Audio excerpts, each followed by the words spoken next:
راديو إيرنا نازا دمت إرتراويان راديو إيرنا نازا دمت إرتراويان عزوز سلامتنا تقبلوا أبستفل عليه كرنعة عالم كينكم نمدبات راديو إيرنا التكتاتلو زخبركم سمعتنا نايلومي سوني حد سنة كل تشحن إسران فنوى راديو إيرنا كموترو بزينا يجمر فلما أرستاتو إثيوبيا دوبات الأولونتن ناتسنتن غربيتها هاجر كتخبر السودان أتنكيغا سراويت إثيوبيا نصها زيغاتات قتيلون زبل تبصب أمنستي انترناشنال منغستي نتيغو أب صومال شوعات تحكايم قبرسناي تقتلهم راديو إيرنا نازا دمت إرتراويان راديو إيرنا نازا دمت إرتراويان علتا وزينا ሚኒስትሪ ጉዳያት ወጻእ ሱዳን ብዛዕባቲ ሰራዊት ኢትዮጵያ ዝሓለፈ ሰሙን ኣብ ከባቢ ሩባ ኣጥባራ ዝፈጸሞ መጥቃዕቲ ብዝምልከት ንፈጻሚ ጉዳያት ኤምባሲ ኢትዮጵያ ኣብ ካርቱም ናብ ቤት ጽሕፈቱ ብምጽዋዕ ከም ዘዘራረቦ ኣገልግሎት ዜና ሱዳን ሱና ሓቢሮ እቲ ሚኒስትሪ ነቲ ኢትዮጵያዊ ዲፕሎማሰኛ ብ30 ጉንበት ናብ ቤት ጽሕፈቱ ኣብ ጽዋዓሉ እዋን ሰራዊት ሃገሩ ዝፈጸሞ መጥቃዕትን ብሰንኩስ ሰዓበ ሞትን መቑሰልትን ሓደ ወተሃደራዊ መኮነን ዝርከቦም ዜጋታት ሱዳንን ብትሪ ኮኒኖ ኢትዮጵያ ካብ ከምዚ ዝኣመሰለ መጥቃዕታት ክትቁጠብን ልኡላውነት ዶባት ናጽነትን ጎረቤታ ሃገር ከተኸብርን ኣጠንቂቖ እቲ መጥቃዕቲ ክልቲአን ጎረቤታ ሃገራት ኣብ ጉዳያት ዶባትን ጸጥታን ናይልን ብዝምልከት ርክብ ላዕለዎ ሰበስልጣን መንግስታት ኣብ ዝወርሒ እዚ ኣብ ካርቱም ንምትእንጋድ ምድላዋት ኣብ ዝግበረሉ ዘሎ ግዜዩ ተኻይዶ ብሰራዊት ዝተደገፉ ሚሊሻ ኢትዮጵያ ብ28 ጉንበት ኣብ ከባቢ ኣጥባራ ብዝኸፈትዎ መጥቃዕቲ ሓደ ናይ ካፒቴን ማዕርግ ዘለዎ ወተሃደራዊ መኮነን ከም ዝተቐትለን 6 ሰባት ድማ ከም ዝቆሰሉን ኣፈኛ ሰራዊት ሱዳን ከሲስዮ ሚኒስትሪ ጉዳያት ወጻኢ ኢትዮጵያ ድሕሪ ሳልስቲ ኣብ ዝሃቦ መግለጺ እቲ ፍጻሜ ድልዱል ዝምድና ክልቲአን ሃገራት ዘይውክልን ሃንደበት ዘጋጠመን ፍጻሜ ምዃኑ ብምጥቃስ ዝተሰምዖ ጓሂ ገሊጾ ሰራዊት ኢትዮጵያ 10 ሰላማውያን ዜጋታት መቕታሉ ኣምነስቲ ኢንተርናሽናል ዘቕረቦ ጸብጻብ መንግስቲ ነጺግዎ እቲ ኣህጉራዊ ትካል ዝሓለፈ ሰሙን ኣብ ዘቕረቦ ጸብጻብ ካብ ታሕሳስ 2018 ክሳብ ታሕሳስ 2019 ኣብ ዝነበረ 12 ወርሕ ኣብ ዝተፈላለያ ክልላት እታ ሃገር 39 ሰላማውያን ሰባት ከም ዝተቐትሉ ኣቃሊዑ እቲ ዓመቲ ቀዳማይ ሚኒስትር ኢትዮጵያ አብይ አሕመድ ተሸላሚ ናይ ሰላም ኖቤል ዝኾነሉ እዋን ምስ ምዃኑ ኮሚቴ ሰላም ኖቤል ህውኽ ውሳኔ ከም ዝሃበዩ ዝዝረብ ነይሩ መብዛሕትኡ እቲ ብሰራዊት መንግስቲ ኢትዮጵያ ዝተፈጸመ ቅትለት ኣብ ክልል ኦሮሞዮ ምስ ዕጡቓት ግንባር ሓርነት ኦሮሞ ምትእስሳር ኣለዎም ንዝበሎም ሰባት ከም ዝረሸኖም እቲ ጸብጻብ ወሲኹ ይጠቅስ ሚኒስትር ጉዳያት ወጻኢ ኢትዮጵያ ብወገኑ ኣብ ዝሃቦ ምላሽ እቲ ጸብጻብ ናይ ሓደ ወገን ጸጥታዊ ገምጋም ጥራይ ዝሓቆፈን ኣብ ኢትዮጵያ ንዘሎ ፖለቲካውን ጸጥታውን ኩነታት ኣስፊሑ ዘይገናዘበን ይኽብል ነጺግዎ በአንጻሩ ተቃውምቱ ወገናት እቲ በቲ ትካል ዝቐረበ ጸብጻብ ኣብ ሂደት ከባቢታት ሃገር ጥራይ ዘተኮረ ምዃኑ ብምምልካት ዝተፈጸመ ቅትለትን ክፍዕታትን ካብዚ ኣዝዩ ከም ዛይድ ኣተሓሳሲቦም ኣብ ኢትዮጵያ ኣብ ዝኽልተ ዓመታት ምስ ናይ ብሔር ግጭታት ተተሓሒዙ ኣሽሓት ሰባት ከም ዝተቐትሉን ቁሸታቶም ዝተቓጸሎም ኣማይት ኣሽሓት ድማ ዓድታቶም ሓዲጎም ከም ዝተሰዱ ጸብጻብቲ ሃገር ይሕብሮ ኣብ ልዕሊ እዚ 10 ኣሽሓት ዜጋታት ምስ ፖለቲካን ናዕብን ብዝተሓሓዝ ከም ተኣስሩ ይጥቀስ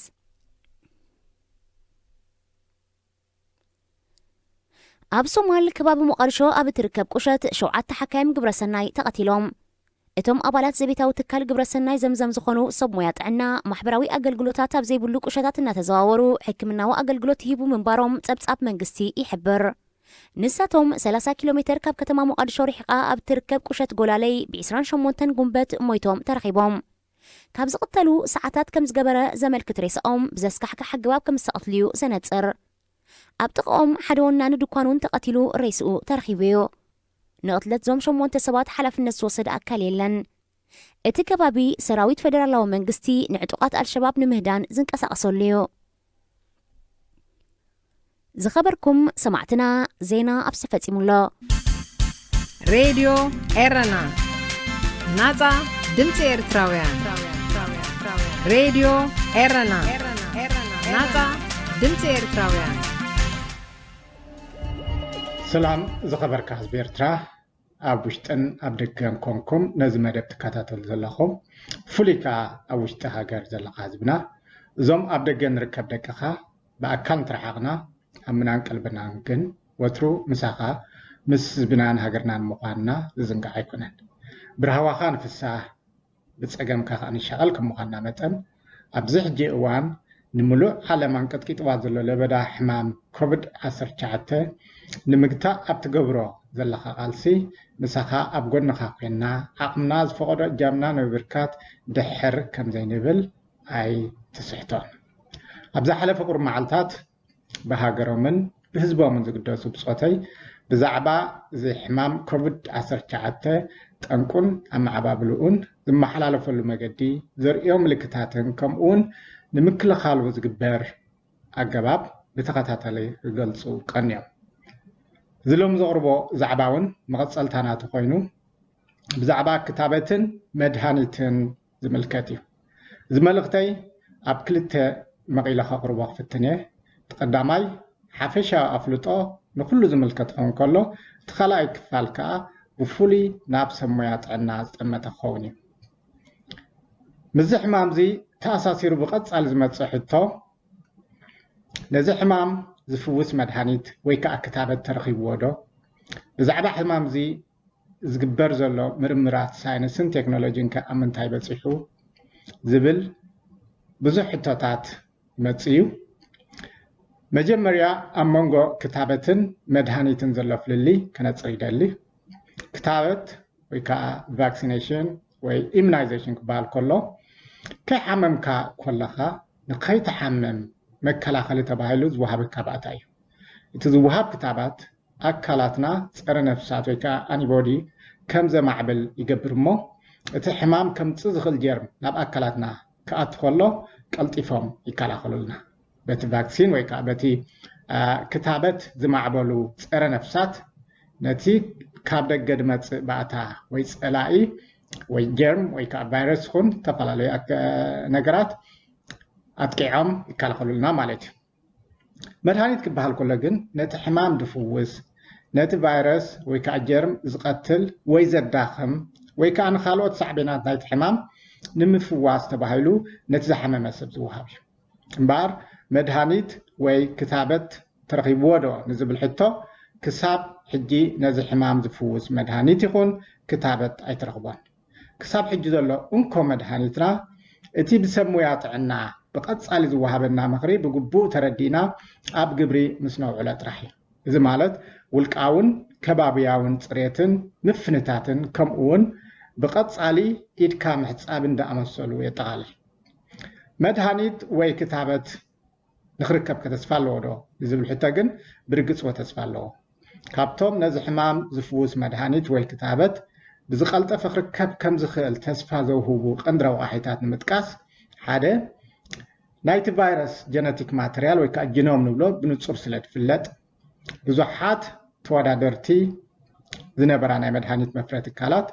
ابز غزي زغن تمالالاتن تحبابرتن كوينن بنطف يعيا بمهلاون سلسته منغستي وي منغستات بزحات ناي گنزب وفري اب مفواز حمام زي قبراس لزلوا أربعة بزحات تمارامرتي أبز عودي توافيرهم ليتن قطرين سرحو سلازلوهم حموشته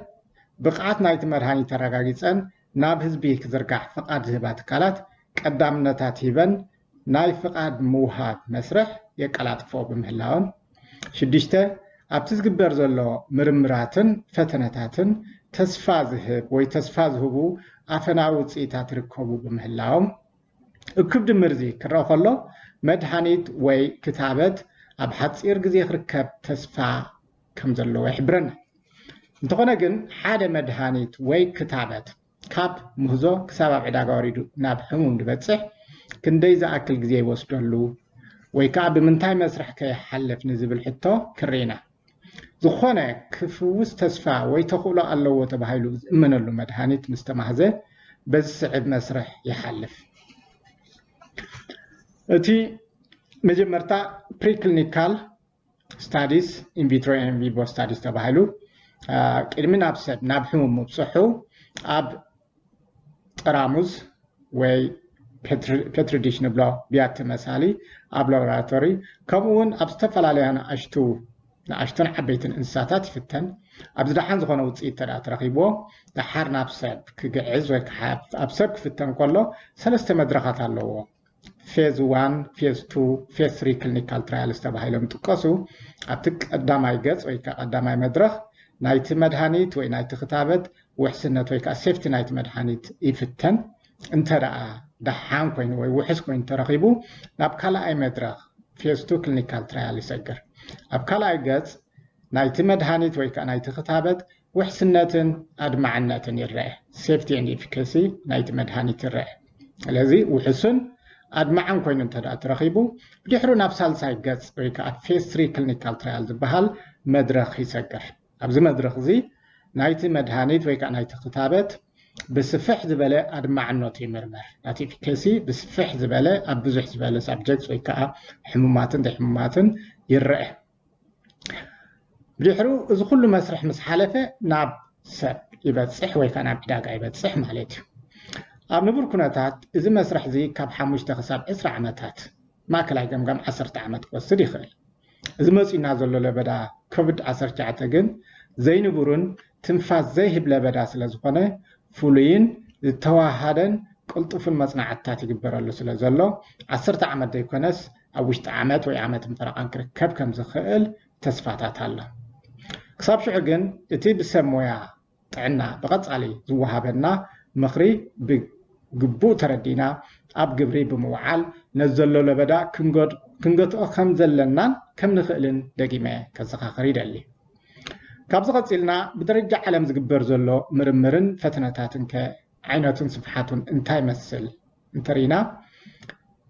ብቐንዲ እዚ መልእኽቲ እዚ ነቶም ሰብ ሞያ ጥዕና ዝጠመተ እዩ ብዛዕባ ዘለኩም ፍልጠት ስለተጠራጠርና ደይኮነስ ናይዘን ንነብረለን ዘለና ምዕቡላት ሃገራት ጸጋታት ተጠቒምና ነቲ ዘለኩም ፍልጠት እንተራጎድናዮ ኣይሓስምን እዩ ካብ ዝብል ሓልዮት ዝተበገሰ ምዃኑ ክትርድኡልና ይደሊ ካብዚ ቐፂለ ገሊኦም ቃላት ወይ ሓረጋት ቀጥታዊ ትርጉም ትግርኛ ክረኽበሎም ስለ ዘይሸግር ጉረማይ ለዓይነት ቋንቋ እንተተጠቐምኩ ኣቐዲመ ሬታ ይሓትት እቶም ሰሙያ ግን ክርድእዎ ጸገም ኣይክልዎምን እዩ ለበዳ ኮቪድ-19 ንምግታእን ንምፍዋስን ብዝተፈላለየ መልክዑ ብዕቱብ ዝስራሓሉ ኣሎ ኣብ ኣሜሪካ ጥራሕ ዛጊት ተመዝጊቡ ዘሎ ፈተነታት ናይ ክታበትን መድሃኒትን ከባቢ 800 በፂሕሎ በብመዓልቱ ከዓ ይውስኻሎ እቶም ቀንዲ ዝግበሩ ዘሎ ፈተነታት ግን ኣብዞም ዝስዕቡ 6 ጉጅለታት መዲብና ክንጠቕሶም ንኽእል ሓደ ክታበት ካልኣይ ምዱብ መድሃኒት ኣብ ሳልሳይ መመርመሪ ናይ ሕክምና ናውቲ ዲያግኖስቲክ ሜዲካል ዲቫይስስ ወይ ከዓ ቴስትስ ንብሎም ንኣብነት PCR assays artificial intelligence thermal camera ዝኣመሰሉ መመርመሪ ዘይኮኑ ናይ ሕክምና ናውቲ non diagnostic medical devices ተባሂሎም ይጥቆሱ ንኣብነት ventilators respirators blood purification device ናውቲ መጻረይ ደም ዝኣመሰሉ ጠቓለሉ ይኽእሉ ውልቃዊ መከላኸሊ ናውቲ እዚውን personal protective equipment ተባሂሎም ይጥቆሱ ንኣብነታት ማስክስ ወይ ከዓ መሸፈኒ ናይ ገጽ ናይ ኣፍንጫ ኣፍ N95 ተባሂሉ ይጥቀስ respirator medical gloves ዝኣመሰሉ ብዚ ጉጅለ ዝጠቓለሉ ይኽእሉ ካልኦት ብዙሓት መምከኒ ኬሚካላት disinfectants and sanitizers ዝበሃሉ እዚኦም ብብዝሒ ኣብ ክሊኒካል ትራያልስ ወይ ከዓ ፈተነታት ይግበረሎም ኣሎ ንሎሚ ግን ኣብ ክታበትን መድሃኒትን ጥራሕ ከተኩረ ብዛዕባ ናይ ሕክምና ናውትን ካልኦት ምርምራትን ፈተነታትን ከዓ ኣብ ሓፂር ግዜ ከስዕበልኩም እየ ብዛዕባ ክታበት ክንዛረብ ከለና ካብ ዝተፈላለዩ ባእታታት ዝመንጨው ንክታበት ወይ ከዓ ቫክሲኔሽን ከገልግሉ ተባሂሎም ኣብ ፈተና ኣለዉ ንኣብነት ሪኮምናንት ፕሮቲን ካብቲ ቫይረስ ተወስደ ፕሮቲን መሰንጀር RNA DNA inactivated whole virus ብምሉእቲ ቫይረስ ግን ዝደኸመ ቫይረስ ሕማም ከም ምፅጻብ ዘይክእልሉ ደረጃን ዝበፅሐ ከምኡውን ሪኮምናንት አዴኖቫይረስ ዝኣመሰሉ ብዙሓት ፈተነታት ወይ ከዓ ክሊኒካል ትራያልስ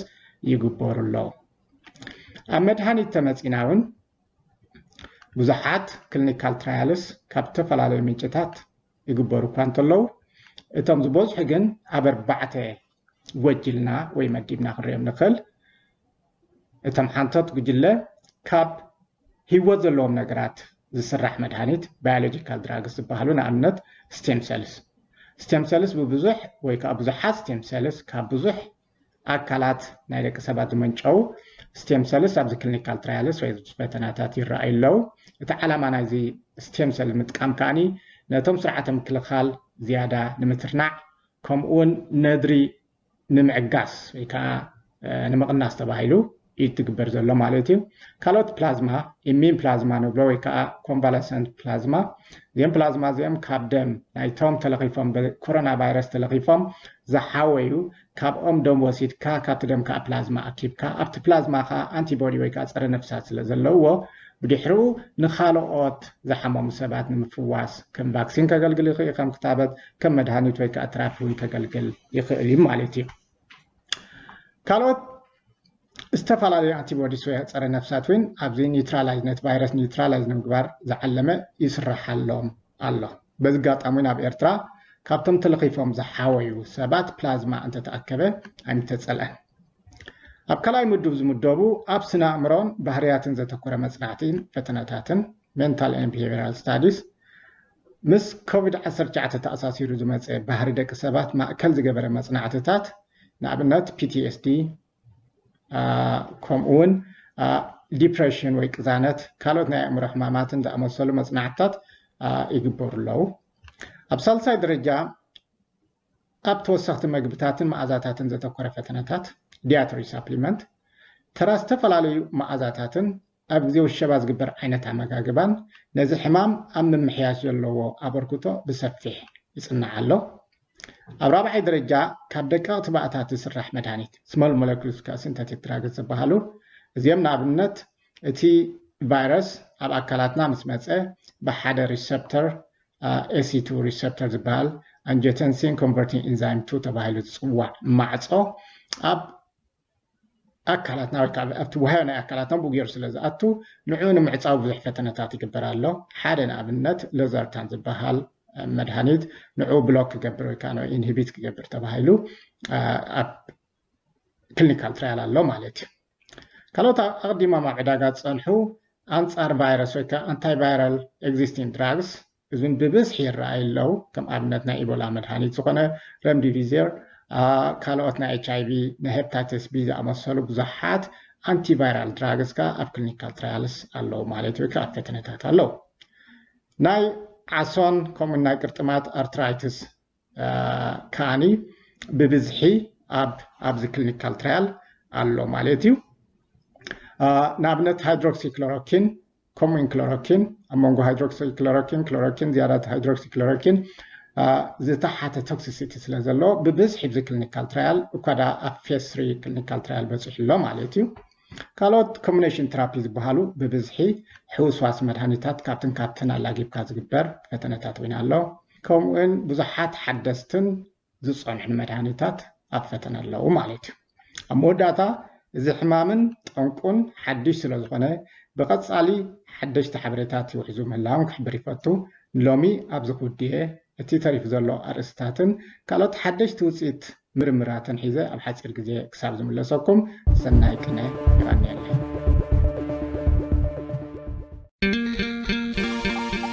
هذه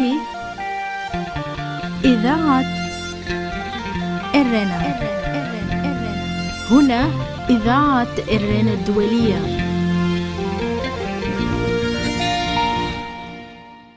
زخبركم سمعتنا زغطس المدبنا وترسوني بوينو سليمان ناتلالو زقرب مدب جان عدامي كخون سنة مكتال جان عدام أبراد إيرانا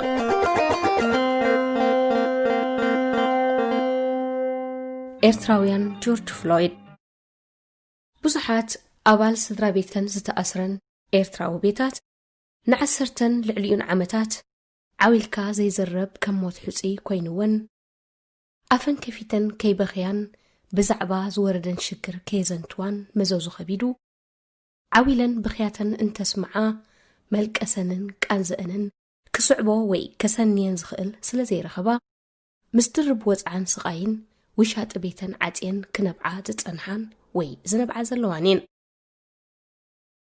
ምስዋር ፍቑር ሓውኻ ምስዋር ፍቑር ኣቦኻ ኣዴኻ ንእሽቶ ሓውኻ ወይ ሓፍትኻ በኽሪ ገዛኻ ኣያኻ ወይውን ከመዳሓብ ሒባ ዘዕቤት ዓባይ ሓፍትኻ እንታይ ዝበለቅ ቃንዛልብን ጓህን ከም ዘስዕብ ንምፍላጡ ፍሉይ ልቦናን ንቕሓትን ዝሓትት ኣይኮነን ሰብ ምዃን ጥራይ ዘድሊ መዓስ ጽምዋት ጥራይ መዓስ ናፍቖት ጥራይ መዓስ ብጥዕና ሰብካ ምሽቓል ጥራይ ዝብሉ ስምዒታት ይኸብድዎም ንስድራ ቤታቶም ኣማሒር ዘለዉ ኩሎም እቲ ቓልሲ ኣንጻር ምርሳዕ እውን እዩ ነቲ ከምዘይ ትሪኦ ትጭብጦን ደጊምካ ከይተሓቕፎን ዝገበሩኻ መቕርብካ ክትርስዕ እውን ኢኻ ትድለ ንስኻ ድማ ሓደ እዋን ብድዲልካ እትሓቕፎ ዝነበርካ ውልድካ ኣቦኻ ኣያኻ ሓፍትኻ ኣዴኻ ሓትኖኻ ሓወቦኻ ስጋዊ ህላዊኡ ተመንጢልካ ጥራይ ከይኣክል ብመንፈስን ዝኽርን ክድቅስን ክትስእን ብዛዕብኡ ብምሕሳብ ዝኽርኻ ግዜ ከይፈታተኑ ምቅላስ እዩ ትቃለስ ስለዚ ምቅላስ እዩ እዚ ዝፈጥሮ ከቢድ ኣእምራዊ ፀቕጥን ሰሃሮን ክሳብ ክንደይ ከቢድ ምዃኑ ንዓቕሚ ኣዳም ዝበፅሕን ዘመዛዝኑ ኣእምሮ ዘለዎ ሰብን ምእንፋት እውን ኣየድልን ብዘይ ፍርዳውን ሕጋውን መስርሕ ተራ መሰል እሱር ተሓሪምዎም ገጽ ስድራ ቤቶም ዘይረኣዩ እስራት ሬሳ ኮይኖም ዝመለሱኻ እዋን ካሎ እዚ እውን ዕድለኛ ኮይንካ ሬሳ ውሉድካ ረኺብካ ክትፋኖን ክትቀብርን ሓደ ካብቶም ውሑዳት ዕድል ዝገበሩ ስድራ ቤታት ምስ እትኸውን እዩ ኣብ ጉረባብትኻን ኮምካን ኩነኔ ኣብ ዝዕጠቑ ሕብረተሰብን ብዛዕባ ዝተኣስረ ውሉድካ ዝስማዓካ ናፍቖት ኣልዒልካ ክትዕልል እውን ገበን ክኸውን ይኽእል እዩ ነዚ እውን መዘዙ ዝፈልጥ ስለዘየለ ነቲ ዘይፍለጥ ፈሪሕካ ኣፍካ ኸፊትካ ናፍቖትን ሻቑለትን ውሽጥኻ ንምንፋስ ትሕረም ምስ ገለ ሰባት ኮይኑ ክጽሊ ተረኺቡ ንኽስቶ ብዛዕባ ሃይማኖት ተዛሪብዎ ተዛሪባቶ ንኽስቶ ፖለቲካ ዕሊልዎ ኣዕሊላቶ ብዛዕባ ገባባ ኣሰራርሓ መንግስቲ ተዛሪባ ተዛሪቡ ነቒፋ ነቒፉ ክእርም ደልዩ ክትእርም ደልያ ጌጋ ንዝመሰሎ ወይ ዝመሰላ ወይ እውን ንጌጋ ጌጋ ኢላ ጌጋ ኢሉ ኢሎም ዝቐፈዱልካን ብወረን ምንዓዓብን ኣንጻር ሃይማኖታውን ፖለቲካውን ክብርታት ናይሎም ዝኾነንዎ ብሌን ዓይኒ ቤትካ ዝኾነ ውሉድካ ግዜ ህፃንነቱ ፍቕሩ ብልሑን ተስፍኡን ኣዕሊልካ እኳ ምስ ጎረቤትካ ከይትዕልል ብዛዕባ ውሉድካ ዝተሰብከ ክፉእ ኩሉ ትብዓትካ ይምንጥለካ ጥራይ ዘይኮነ እንተፈተንካ እውን ሰማዒ ትረኽበሉን እቲ ሕብረተሰብ ከም ዝኾነነካ ተገይሩ እዩ ሓቂ ክሳብ ዝርድኦን ምስ ሓቂ ደው ምባል ክሳብ ዝጅምርን ኣፉ ዝጉዕፅፅ ጎረቤት ይጎንፈካ ምኽንያቱ ኣብ ክንዲ ፍትሒ ኩነኔዩ ተዓሊሙ ካልአይቲ ንስድራ ቤት እዞም ፍትሒ ዝሰኣኑ ወገናት እተሳቕዮም ዝኸፈት ስምዒት ክትረድእ ናይ ዘይምኽኣል ስምዒት እያ ክሳብ ህይወትካ ክትከፍለሉ ድሕር ንዘይትብል ውሉድካ ሓወኻ ይኹን ሰብካ ቃንዙኡን መከሩኡን ክትካፈልን ካብ ፀበባ ከተድሕኖን ሓይሊ ምስኣን ካብ ከምዚ ዝኣመሰለ ቃንዛ ውሽጢ ዝኸፍእ ከቶ የልቦን መባህልቲ ኣብ ዝስሕወሉ ሕብረተሰብ ብፍላይ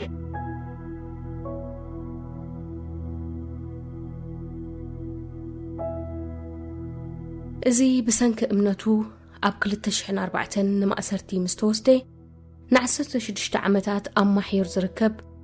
ንእስነቱ ኣብ ጉድጓድ ዝሕልፍ ዘሎ ክሲ ተመስሪቱሉ ሕጋዊ መስርሕ ዘይረኸበ ቤት ፍርዲ ቀሪቡ ዘይፈልጥ ንእሽቶ ሓወዩ ንእሰይ ኣሐንቂቐ ዘዕበኹኻ ንእሽቶ ሓወይ ንናፍቐካ ክንድቅስ ክንተንስእ በኣኻ ንሓስብ ኣብ ዘለኻዮ እግዚኣብሔር ክእለትን ጽረትን ይሃብካ ህይወትካ ይሓሉ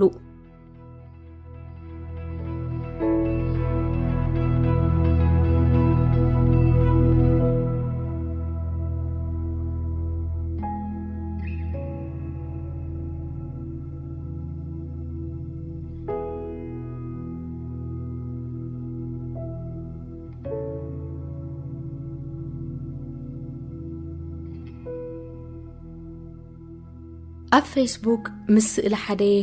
ኣብ ዕድሜ 10ታት ዝግምገም መንእሰይ ተሰንያ ዝወረደት ጽሕፍት እያ። ኣንቱም ብዘይ ፍትሓዊ ኣገባባት ነቲ ሕግን ፍትሕን ዘሳሲ ዝተጋገየ ዝእርምን ዝቐጽዕን ተሓታትነት ዝፈልጥ ትካላት ሕጊ ናይ ዘለወን ሃገራት ዜጋ ተበዲሉ ኢልኩም ዝርንዛሕ እትነብዑን ሓገዝኩም ንዘይደሊ ሕብረተሰባት እንተዘይ ሓገዝናካ ኢልኩም እንቃዓ እትርህጹን ዘለኹም ጉቡዛት መምሰልቲ ደቂ ሃገረይ ፍትሒ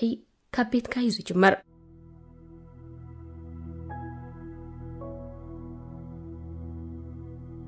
ኣነ ጸሊሜ መሰል ጸለምቲ ይተሓሎ ዓሌታውያን ንቃወም ፍትሒ ንጆርጅ ኣሜሪካ ኣብያሉ ፍትሕኺ ኤሮጳ ኣብያሉ ፍትሕኺ ስእልኻ ብስእሊ ምንቅስቓስ ጸለምቲ ኣብ ማሕበራዊ መራኸቢ እናቐያየርካ ዓእክብሌ ነጸላይ ሃቡኒ ዝጣበቐሉን ዝማጎተሉን ቤት ፍርድን ፍርዳዊ መስርሕን ንዘለዎ ሰብን ሃገርን ንመሰሉን መሰል ወገኑን ደው ክብል ትብዓት ንዘለዎ ኮሚኒታት ንዘለዎ ሰብ ክእውየልየ ክጣበቐልየ ዘብል ከንፈር ፍረካ ዝደልግኒ ካብ ይኮኒ ዝመጽእ ደቀይ ምስሊነት ኣብ ልክዑ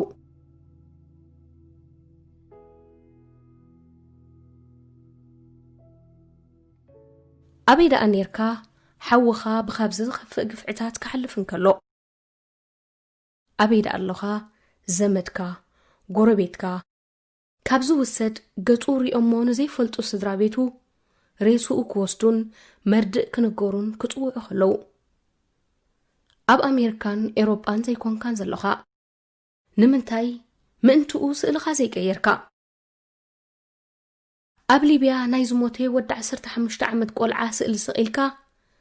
ፍትሒ ንንኡሰይ ካብ ምባልከ ከመይ ደኣ በኾርካ ኣብ ኢድ መርመርቲ ወተሃደራዊ ቤት ማእሰርቲ ናይ ዝለመሰ ኣብ እዋን ኩናት ብሬን ዓቲሩ ዶብካ ናይ ዘውሓሰ ሃገራዊ ኣገልግሎት ስእሊ ኸደኣ የብልካ እንድዩ ዝሓለፈ ሰሙን ኣፍሪቃዊ ኣሜሪካዊ ጆርጅ ፍሎይድ ብኣሰቃቕን ብዘይፍትሓውን ኣገባብ ብኣባላት ፖሊስ ኣብ እዋን ምትሓዙ ህይወት ሓሊፉ ኣብ መላእ ዓለም ንዝርከብ ኩሉ ፍጡር ዝተንከፈ ኣዝዩ ኣሰንባዲ ተረኽቦ ድማ እዩ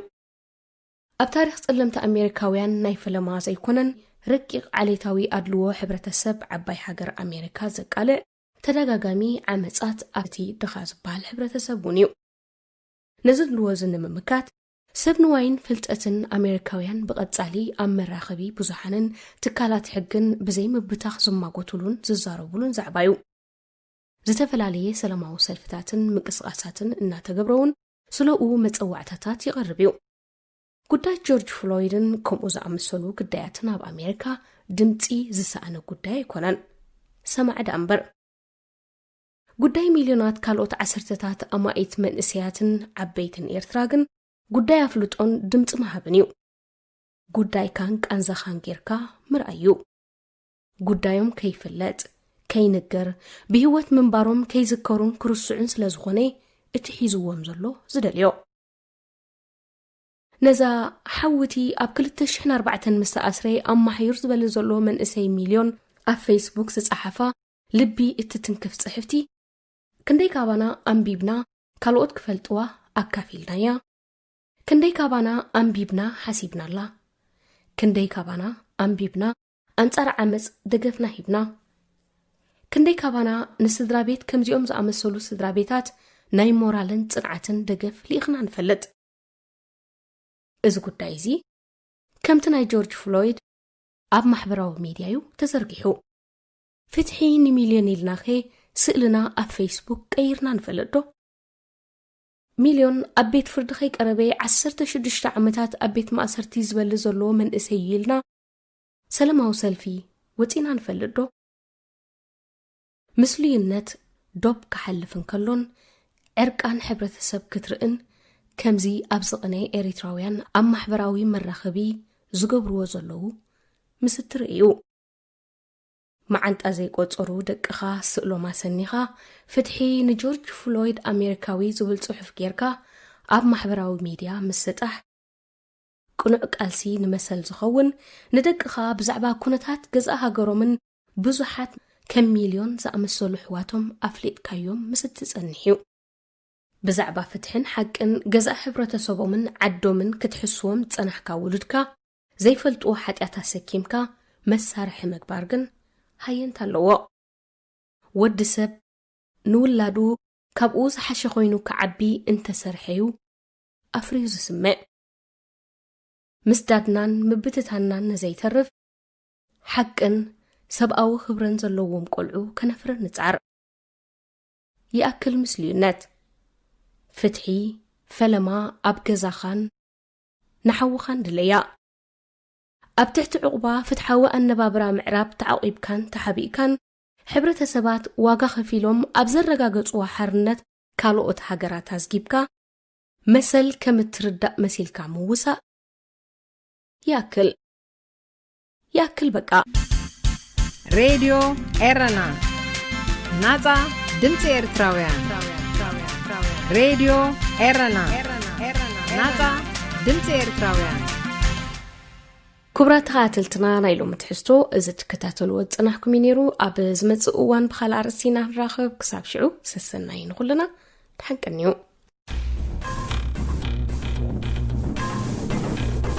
መልእኽታትኩም ናብ ሬድዮ ኤረና ኣብዚ መደብ እዚ ካባኹም ካብ ሰማዕትና ንዝመፁ ርእይቶ ነቐፌታ ማኣረምታን ካልእን ዝቐርበሉ መደብ እዩ يوري شكر كما يكلفها دستا يخطنا تاكل لك هذا وبشتير تراوي كم زبر كم زبر لا توهلو بس فاينانس هو عقد لا تواسطوا انترنت زي بالعقد ولا احترتر زول السبات اللو ترجعن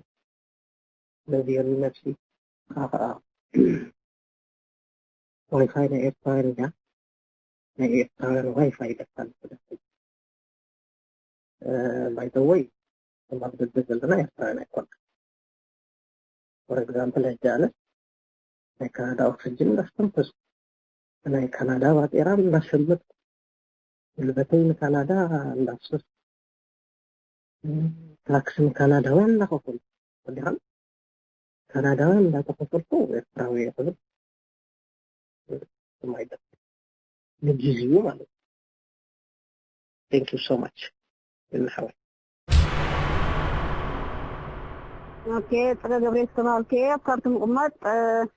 ناي ناتنت بعل ناي سواتنا يوهانا خبركم دلي رادي الرنا بسدة اوروبا زلو خاني سلام تخت قربلي بتحتنا حتى كل هزب ايرترا سلام كاين هاجرنا نملك الجزيره نخون حدش عام تجبرنا هزب ايرترا يوهانا خبر دلي له افكرت مقمط رادي الرنا هلو راديو رنا تسهوت بحال كاب هاجر كندا تورونتو مجمريا نقول تقبروا تعرسات بالبي يمسجن مدباتكم كابسوني كسبسم بزلو مدبات أزي مقر كمنويح ذكرتلو زلو غينو ومهدوءن زجمتاجر زقعاز نبز حيل براها زخي زلو فنوا مهانو بس أقاتامي سمعتي قلت فتو نلومي مدولي مهدما بأقاتامي ناي محمود مس حروقو زقبرت له على مطيق غنا قاتو ام بيت ود انت هالوه درو خفت قدماي كفال طرح تجيرو زلو حدا حتتات بحجن حزته تخوين صبول هزلو نغره من قدات حتى اللي اندا تمنه بذا قطامي محمود تفاعل حتات كحاتو بتقول زبلو تيم ناي دغاوي تصاوتات ابوتو دحان كم زلو وسيدنا ግን ኣብ ጥቅም ዘቤታዊ ዘንጊዑ ተዛረቦ ነጥታት ንምጥቃስ ዝኣክል ሓደ መንእሰያት ንኸወፁ ብደገ ናይ ደገ ሓይልታት ተራጣዊቶም ኢሉ ኣቲሩ ጠቂስዎ እዚ ግን ምናልባት ፈቃኛ ንሕሪ ኮይኑ እንታይ ዓይነት መፅናዕቲ የካይዱ ኣበናይ ክፍሊ ሕብረተሰብ ኣበናይ ዕድሜ ኣበናይ ደረጃ ትምህርቲ ኣበናይ ሃገር ዘለዉ ዝገብሮ على مطيع الحاليو استاتيكا ويما مصنعته ورقته قربلنا بتحتنا حتى بسترفه جن انا من سبزي بقطع تروحون دس مبلني ስለዚህ እዚ ሕታት እዝን ካልእን ገዚፉ ካልእ እውን ነቲ ጨለምለም ዝብል ናይ ምጥፋእ እምበር ናይ ምብራህ ምልክት ዘይብሉ ተስፋታት ኣጉሊሑ ክዛረበሉ ፈቲኑ ብኣንጻሩ ግን እንዳቁላዕለዐ እንዳደመቀ እንዳበርሀ ዝኸይድ ዘሎ ኣዝዩ ገዚፍ ብርሃን ናይ ጥፍኣት መስመር ንኡ ከም ሓደ ብልጭታ ከርእዮ ፈቲኑ ኣብቲ ኣገላልፅኡ ካብቲ ናቱ ኣባህላ ብዝተረዳእኹ ምክንያት ዝዛረብ ዘለኹ ንስኩም ብቐጥታ ኢልዎ ግን ነቲ ጨለምለም ዝብል እሞ ናይ ዝኮይኖም ዘሎ ተስፋ ዘይብሉ ከም ሓደ ዓብይ ተስፋ ገይሩ ከቕርቦ ከሎ ነቲ እንዳንበልበለ ከም ህቦብላ ዝውንጨፍ ዘሎ ናይ ጥፍኣት ግን ከም ሓደ ዘብቅዐ ገይሩ ከቕርቦ ፈቲኑ ነይሩ እሞ ነዚ እውን ልቢ ገይሩ ተዝሪኦ ቁርባህ ምበለኒ ብዝተረፈ ሓደ ኣብ ውሽጢ ሃገር እውን ዝተገብረ እውን ክጠቕሶ ይፈተነን ምናልባት ኣብ ዓለም ኣብ ሃገር ኤርትራ ዝተገብረ ኩሉ እውን ክገልፆ ኣይፈተነን ንኣብነት ገዛ ንከይሰራሕ ኣብ 2005 ወቅቲ ኣውጁ 2005 ሕጂ ድሮ ክንደይ ጌርና ኣለና ማለት እዩ 15 ዓመት ገይሩሎ 15 ዓመት ወዲ 35 ዓመት ነበረ ሕጂ ወዲ 50 ዓመት ኮይኑ ኣሎ ኣብ እንታይ ከነብር ኣብ ውሽጢ እዚ 15 ዓመት ክንደይ ሰበይቲ ወሊዱ ኣብ እንታይ ክሰፍር እዚ ተዛሪብሉ ዝኸውን ከም ሓሽሽ ኣብ ውሽጢ ሃገር ዝኾነ እኽሊ ካብን ናብን ንከይንቀሳቀስ ብውግዕ ዝኣወጀ መንግስቲ ነዞም ክጠቕሱ ኣይፈተነን ሕሰም ክንደይ ሕሰማት ካልእ እቶም ከም ትሰማዕኮ ከም ተረዳኸውን ከም ተጋዳላዩ ተረዲሮ ወይ ኣብ ዝኾነ መድረኽ ይኹን ብዘይገድስ ኣብ ዝኾነ ደረጃ ናይ ቃልሲ ከም ዝነበረ ተረዲእ ዘለኹ ካብኡ እዚ ኣሽሓት መንእሰያት ዝካየድ ዘሎ ግፍዒ ዕውር ዝርእዮ ከይጠቐሶ እሞ ዓገብ ከይበለ ምኻዱ ብዙሕ ኣይ ዝንኣዝ ኣይኮነን ናይ ኤርትራ ጉዳይ ከዓኒ ወላ ሓንቲ ትምህርቲ ናይ የድለይካኒ ኣካዳሚ ምኻድ ኣይድለይካን እዩ ብዝኾነ ይኹን ጥራሕ ሰብ ምዃን ዘድለይካ ማሕሙድ ናባታ ሰብ ምዃን ኣባይ ዝመስል ሰብ ንሕንካ እኹል እዩ ሰብ ማለት እንታይ ማለት እዩ ሰብ ምሁር ማለት እንታይ ማለት እዩ እንታይ ከተማሂርካ ስነ ምግባር ለውሃት ሓልዮት ልግሲ ድንጋፀ እዚኦም ተመሰረታውያን ናይ ሓደ ወዲ ሰብ ዘብልዎ መባእታዊ ኣብ ገዛኻ ትመሃሮም ስለዝኾኑ በዚኦም ገዛ ጥራሕ ጉዳይ ፍትሕን ሕግን ክትሃንፅ ትኽእል ኢኻ እቲ ኣካዳሚካዊ ኣቦት እኸሎ ማለት እዩ ንዓቐ ዘይኮንኩ ከም ሰብ ጥራሕ ተፈጢርካ ናይ ሰብኣዊ ስራሕ እንዳሃልዩካ ዝንፀር መድረኽ ከሎ ንኡ ትግስግስ ኣቢሉ ምኻዱ ገና ዘይበርሃሉ መገዱ ዘይንፀረ ሰብ ኮይኑ ተራእይኒ እቲ ካልእ ዝበሎም ቦትኡ ግን እቲ ምፅልላም እቲ ምምራር እቲ ኮኩቡ ጥራሕ ምዝራብ ወይ እቲ ናይ ደገ ፀገማት ኣሎ ዝበሎ ንኡ ጎይሰ ኣይኮንኩን ኣቦት ብሎ ግን መጀመርያ ገዛኻ እንተደኣኒ ዘይኣሊኻያ ደቅኻ እንተደኣኒ ዘይሓቂፍካዮም ድራር ጓናዮም ዝኾኑ ጓናይ ካፃወተሎም እዚ ድምፂ ራድዮ ኤረና እዩ ሰላም ራድዮ ኤረና ሽመይ ታረቅ ወለ ሚካኤል ባል ካብ ፍራንክፈርት ጀርመን ኦኬ ኣብ ዕለት 25 ግንቦት 2020 ኣብ ናይ ጨና ኣዳም ዝነበረ ፕሮግራም ብጣዕሚ ደስ ስለ ዝበለትኒ ንዓ ቁርብ ያ ማለሲ ናብ ዝበለፀ ክትሳገር ደስ ኢላትኒ ምክንያቱ ታርእሲ ናይ ናርሲስት እያ ነይራ ኣብ ናይ ጨና ኣዳም ብወይኒ ሰሎሞን ዝቐረበት ብጣዕሚ ኣገዳሲት ርእስቲ እያ ኣባና ከዓ እዚ ዓይነት ርእዮታት ሽግርና እዮም ማለት ዝረኣዩ ሽግራት ስለ ዝኾኑስ ሞር ምስኪላታት ጌርካ ኣብ ዲስካሽን ዝግበረሉ ምናልባት ብኢንተ ብዓለም ለኻዊ ኣረኣያ እንዳ ገሊፃታ ሓፍትና ወይኒ ሰሎሞን ብጣዕሚ ፅቡቅ ጌራ ኣቅሪባታ ብጣዕሚ የደነስግና ኮይኑ ግን ኣባና ብኸመይ ንለልዮም ዞም ጉዳያት ዝብል ዲስካሽን ሞር እንተዝግበረሉ ብጣዕሚ ደስ ምበለኒ ነይሩ ምክንያቱ ንብዙሕ ሰብ ካብ ከምዚ ዓይነት ፀገማት ክነድሕን ንኽእል ኢና ባህላየ يغني حسبي ككافل دفقدكم لي thank you راديو رينا keep on going سلام رينا كما يتغنوا كلهم أسلاما كستانا بملؤكم بسلام تهنان እግዚአብሔር ካብ ኩሉ ሕማምን ፃማን ክድሕኑ ነቲ ኩሉ ዝከኣሎ ብዘይ ካንሱ ካልእ ክገብር ዘይኽእል ጸሎትና ንገብር ቀጽልና ክንብሎ ዘለና ግን ንህዝቢ ኤርትራ ንምክልኻል ኤርትራ ብምልኦም ንምክልኻል ኤርትራ ኣታግደፉ ልቢ ግበሩ ኣታ በጃኹም ልቢ ግበሩ ሕጂ ከዓ ኣጥፍእ ከብልኹምሞ ኩልኹም ምስ ጠፋእኩም ከዓ ንብዕለ እንስሳቶም ኮፍ ኢሎም ተሪፎም ኣብ ማዕዶ ኮይኖም ድሓር ከዓ ኣፀቢቆም ነቲ ዘሎ ህዝቢ ድቁስ ከብልዎ እንዲዮም ሓሲቦም እሞ እስኻትኩምስ ማእስ ደኣልኩም መልቢ ክትገብሩ እዚ ስብእነት ናይ ኤርትራስ ናበይ ይኸይዱ እዚ ሓየት ዝኾነ ህዝብስ ናበይ ካብ ኣዋልድና ኣወዳትና ካብ ኣወዳትና ኣዋልድና ከመይ ዝኣምሰለ ምልፋዕ በዓል ፀጋ በላይ በዓል ከይሩ ኣብራሂም ብዙሓት ጀጋኑ ዝነበርኦ ዓዲ ሕጂሲ እንታይ ኮይኑ እዚ ህዝብና ከምዚ ዘሎ በጃኹም እዚኣ ናብ ኩሎም ከም ኣይልኩም ሕልፍለይ ክትጠፍኡ ዶ ትደሊኡኹም ንሳቶም ኮፍ ኢሎም ክርኢኹም እዮም ንስኻትኩም ግን ከኣትው ኢኹም ኣብቲ ሓዊ ካብቲ ሓዊ ውድእ ምስ በልኩም ከዓ ከምዛ ሕጂ ዘላ ከዓ ህዝቢ ኤርትራ ተሳቂዩ ክነብር እዩ እምበር ንሕናሲ ዓሰምን ባፅዕን ኮሎና እዚ ኩሉ እቶት ዘእቱ ንኩሉ ግደፈ ሰልድሲ ኣቑሑት ሒዛ እንድያ ትመፅእ ነበረት ባፅዕ ኣቑሑት ሒዛ ትመፅእ ኣብ ፋቶ ትኸይድ ቀትሪ ሓሰስ ሲልና ክንደይ ኣቑሑት ክንደይ ወርቂ ክንደይ ባልጃ ንረክብ ነርና ምሸት ከዓ ሒዛ ህልና ከዓ ትመፅእ ለይተ ንጉሆ ከዓ ሒዛት ገዲፋቶ ትኸይድ ከምዚ ኢና ነርና ኣታግደፉ ምእንትን ክንጠፍእ ኢሉ ንቅድም ዓፂዋ እምበር ንሕናሲ ከነሰድድ እንተኮይኑ እምበር ክንስደድ ኣይግባአናን እዩ ግን ኣበይ ሰኣን ምስምማዕ ኢና ኮብ ዝኩሉ በፂሕና ዘለና በጃኻትኩም ነዞም ምክልኻል ዘለው ንኩሎም ንገርዎም ንኩሎም ሞባይሎም ከይብሉ ኩሎም ሞባይሎም ተኸልኪሎም እዮም ዘለው ምእንትን ከይሰምዑ ምእንትን ወረ ከይፍለጥ ምእንትን ሓደ ነገር ከይሰምዑ ሞባይሎም ሕዲጎምዎም እዮም ዘለው ሕጂኽን በጃኻትኩም ኣስምዕዎም ነቶም ህዝቢ ከዓ በጃኹም ኣብቲ ህዝቢ ኣውራ ብኢንፎርሜሽን ከይድካ ሕሹኽ እናበልኩም በጃኻትኩም ፅቡቃት ንፉዓት ስርዑ ሓጎስን ጥዕናን ንሳትኩም ይኹን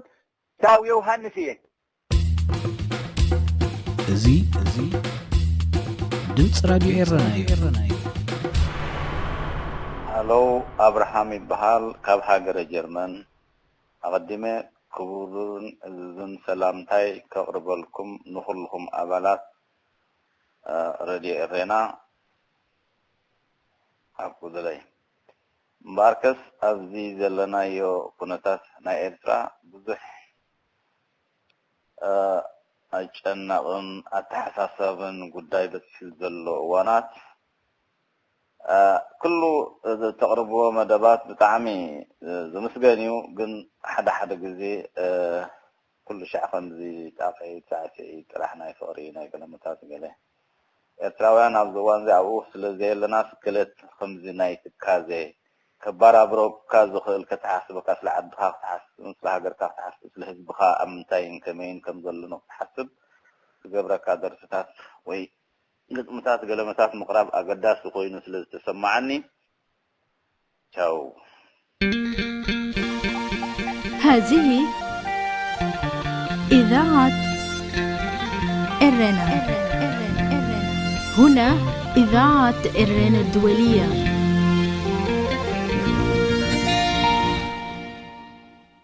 زخبركم سمعتنا نزس عزيز تداليو زنبرة حفشاوي مدبنا أبزازيمنا لنا راديو إرنا نازا دمتي إرتراويان راديو إرنا نازا دمتي إرتراويان